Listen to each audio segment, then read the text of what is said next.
எந்த கேரள தேசத்தின் மூலமாக பாரத தேசத்துல ஒரு சைத்தன்யம், ஒரு ஜாகிருதி, ஒரு உற்சாகம், ஒரு சத்தை, ஒரு சத் சம்பிரதாயங்களை ஆச்சாரியால் ஸ்தாபிதம் பண்ணாலும், இன்றைக்கும் இமாலயத்தில் இருக்கக்கூடிய பத்ரிநாதத்துல பூஜை செய்யக்கூடியவர் இங்கிருந்து வேதாத்தியனம் பண்ணி நம்மளுடைய வேத பாடசாலையில திருஞானகுடா பரத கஷேத்திரத்தை படிச்சு இப்ப ராவல் அங்க பூஜை பண்ணிட்டு இருக்க.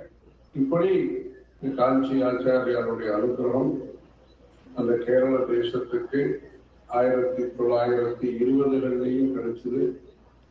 மகாத்மா காந்தி அங்க பெரியவாள கேரள தேசத்துல வச்சு தரிசனம் பண்ணிட்டார்.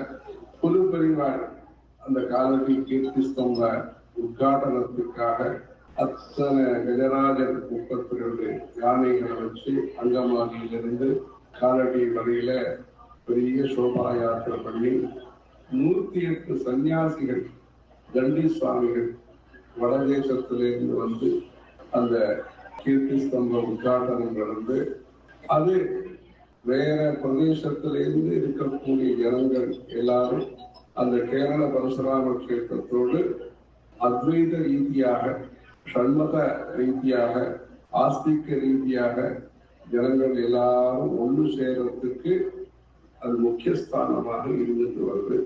ஹரஹர சங்கர, ஜெய ஜெய சங்கர.